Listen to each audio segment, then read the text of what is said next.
परीक्षा सिर पर है और बच्चे कह रहे हैं मैम कारतूस चैप्टर में कंफ्यूजन हो रहा है, इतने सारे पात्र हैं, घटनाएं हैं, कैसे याद करें।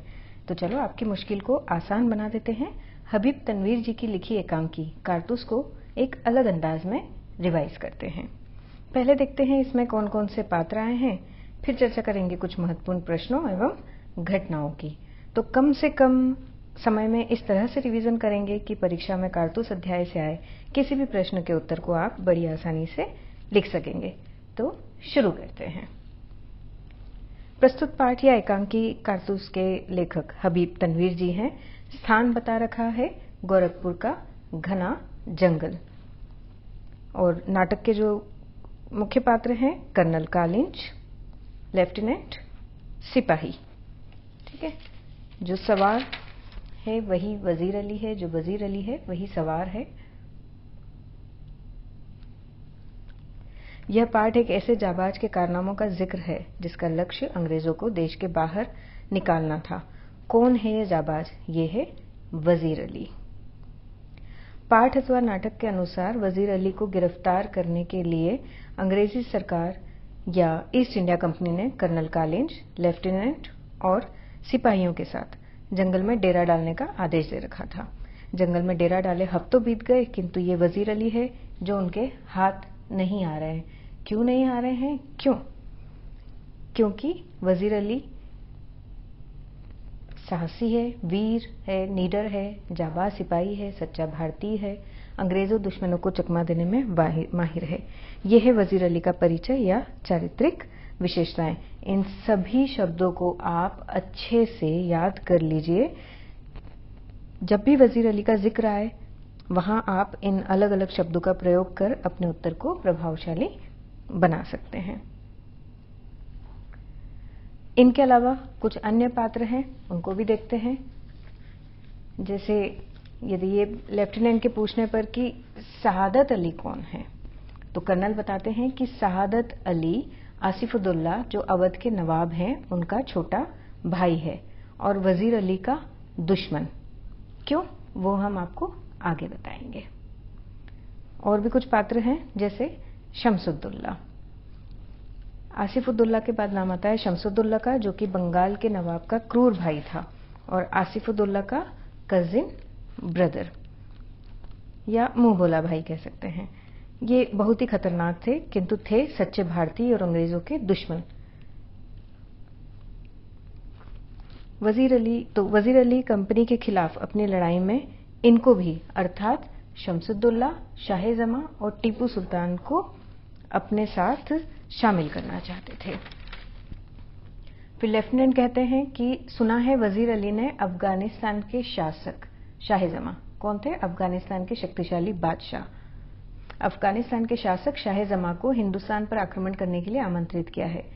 तो फिर कर्नल बताते हैं कि शाह-ए-जमां को हिंदुस्तान पर आक्रमण करने के लिए सबसे पहले दावत दी थी टीपू सुल्तान ने, फिर वजीर अली ने और फिर शमसुद्दौला ने की, उन्हें दिल्ली बुलाया था।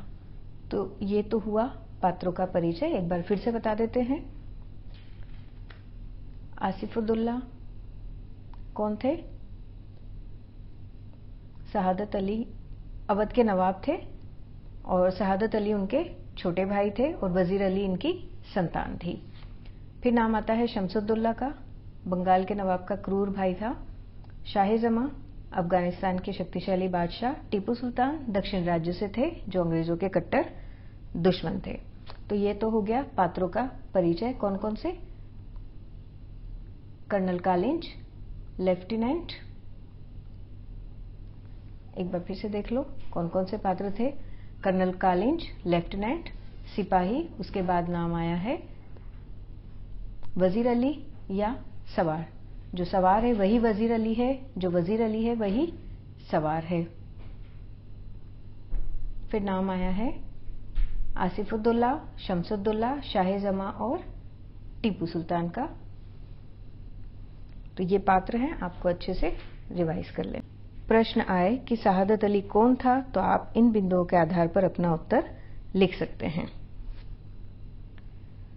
शहादत अली कौन था? अवध के नवाब आसिफुद्दौला का छोटा भाई, वजीर अली का चाचा, अंग्रेजों का समर्थक या हिमायती कह सकते हैं। वो लालची था, ईर्ष्यालु था, मौका परस्त व्यक्ति था, देशद्रोही था। उसने आधी मिल्कियत, अवध का आधा राजपाट और 10 लाख रुपए अंग्रेजों को दे दिए थे राजगद्दी पर बैठने के लालच में। तो अवध के तख्त पर बैठाने के पीछे कर्नल का क्या मकसद था, यहाँ पर यह क्वेश्चन भी आ सकता है। तो इसमें आप यही लिख सकते हैं कि अंग्रेजों को क्या मिल गया, अवध का आधा राजपाट मिला और 10 लाख रुपए मिले। और वजीर अली को तो वो हटाना ही चाहते थे राजगद्दी से। क्यों? क्योंकि वजीर अली अंग्रेजों का दुश्मन था। कुल 5 महीने वह अवध की राजगद्दी पर बैठा और इतने दिन में ही उसने उन लोगों का नाक में दम कर दिया था। तो ये क्लियर हो गया। शहादत अली के बारे में यदि लिखने को आए तो आपको ये पॉइंट्स लर्न कर लेने हैं और ये लिखेंगे फिर आप, ठीक है। फिर एक क्वेश्चन आता है कि शहादत अली वजीर अली की पैदाइश को अपनी मौत क्यों समझता था।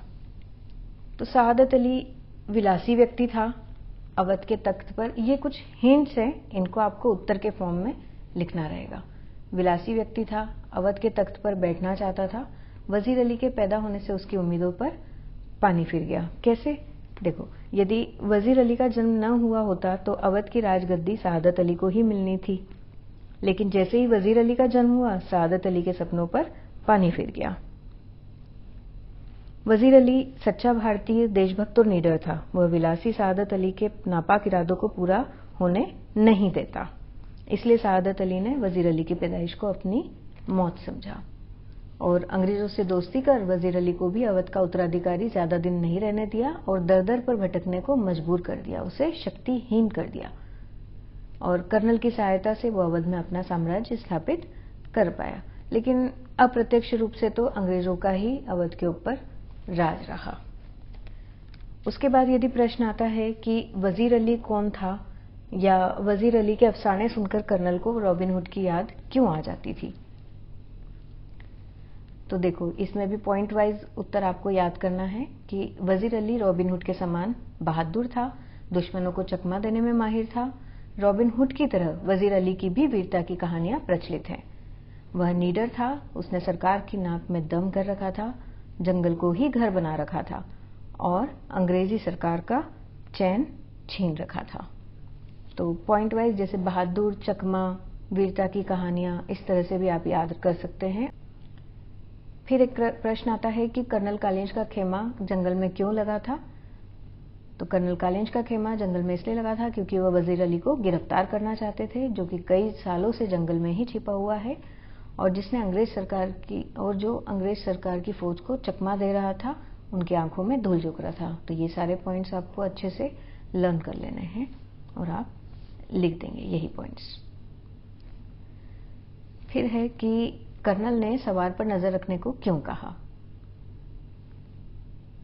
कर्नल ने सवार पर नजर रखने के लिए इसलिए कहा क्योंकि वह जानना चाहते थे कि किस दिशा से आ रहा है, किस दिशा की तरफ जा रहा है कौन, सवार।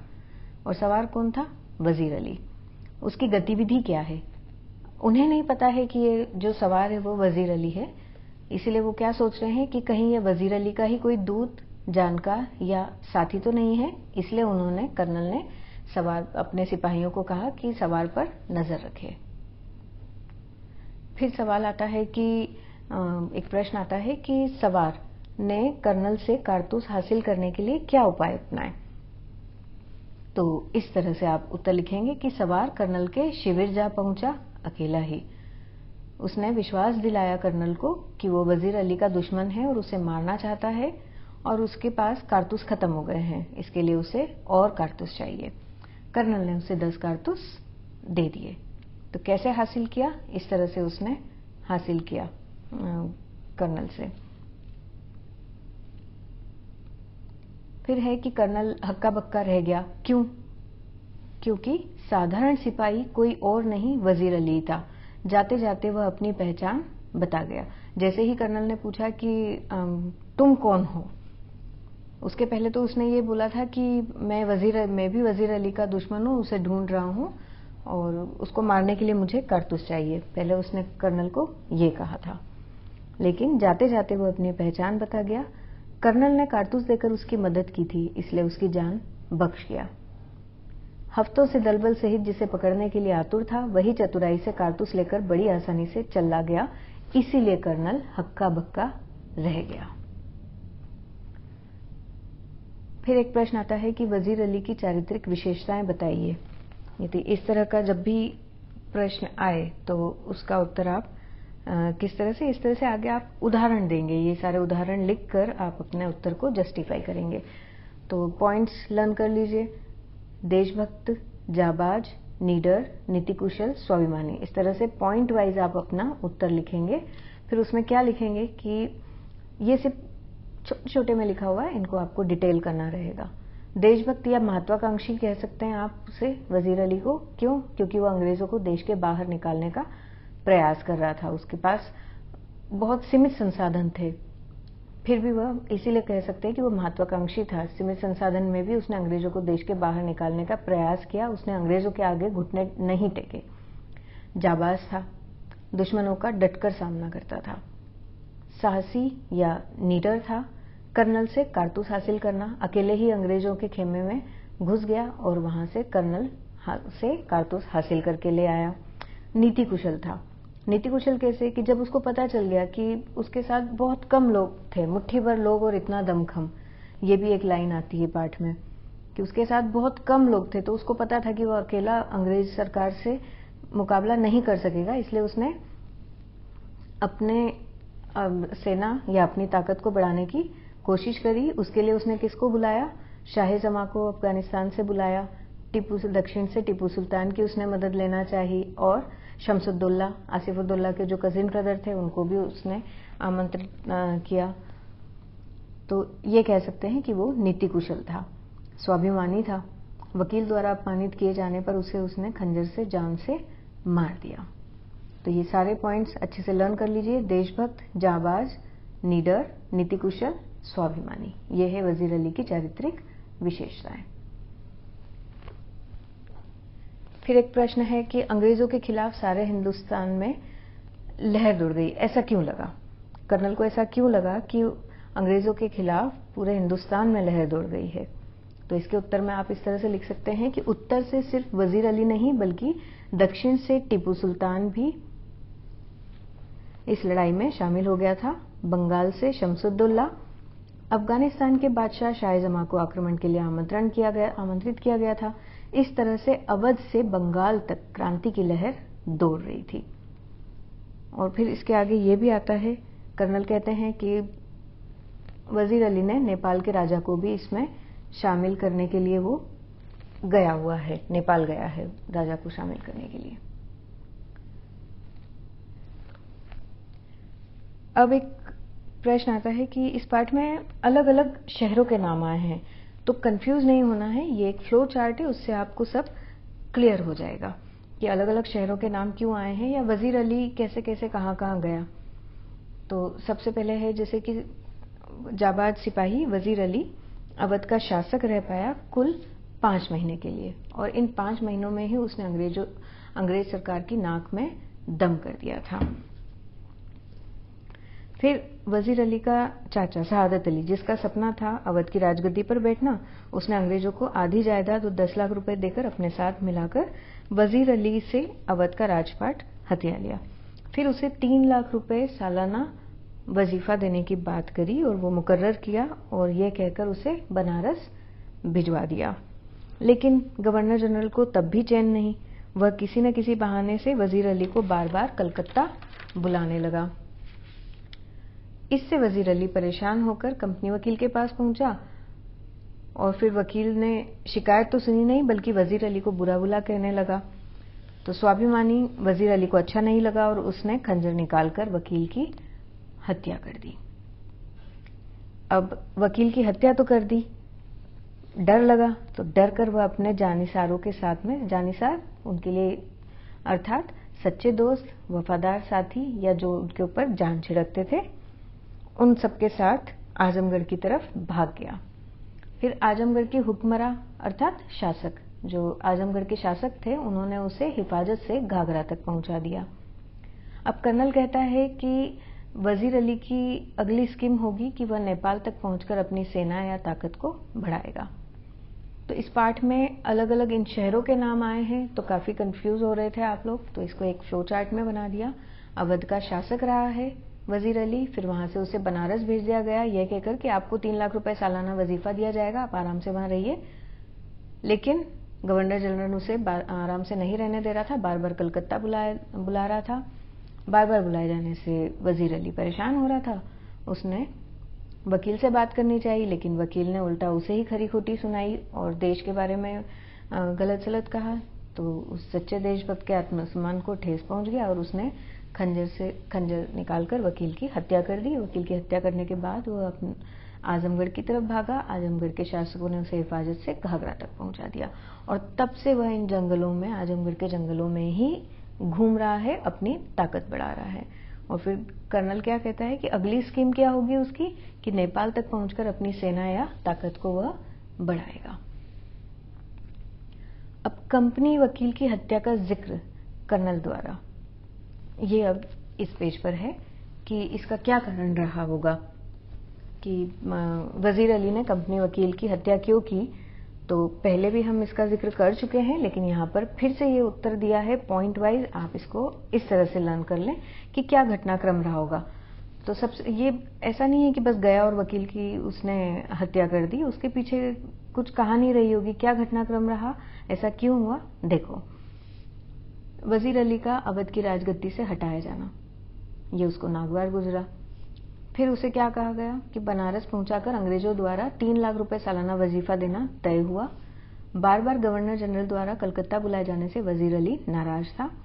यह शिकायत कंपनी वकील से की तो वजीर अली को खरी खोटी सुननी रास नहीं आई और साहसी और नीडर वजीर अली ने कंपनी वकील की हत्या कर दी, खंजर से कंपनी वकील की हत्या कर दी। अच्छा, अब देखो, आप कहोगे कि ये उत्तर फॉर्म में नहीं है। नहीं, क्यों? क्योंकि हमें समझना है, रटना नहीं है। आप उत्तर को, पाठ को, पूरे पाठ को आप अच्छे से समझ लो और फिर उसका उत्तर अपने शब्दों में लिखो, तो आप बहुत अच्छे से लिख पाएंगे। रटेंगे तो भूलने के चांसेस होते हैं। रटना नहीं है, समझना है। इसको एक बार फिर से आप अच्छे से पढ़ लेना, एक के बाद एक क्या घटनाक्रम हुआ, जिसका क्या कारण बना कि वजीर अली ने कंपनी वकील की हत्या की। तो यह था पाठ कारतूस। यह पाठ जाबाज वजीर अली की जिंदगी का एक अंश है। ये इस पाठ का सार है कि इस एकांकी में उस हिस्से को बताया गया है जब वजीर अली अपने दुश्मन के कैंप में जाकर वहां से अपने लिए कारतूस ले आता है और अपनी बहादुरी का गुणगान अपने ही दुश्मनों से करवाता है। तो आशा करती हूँ कि हबीब तनवीर जी की लिखी यह एकांकी, जो एक अलग अंदाज में हमने रिवाइज की है, आपको आपके कंफ्यूजन इससे दूर हुए होंगे। और फिर भी यदि कोई डाउट है तो आप कमेंट बॉक्स में मुझसे पूछ सकते हैं। तो मिलते हैं अगले वीडियो में, और तब तक के लिए बाय बाय, टेक केयर।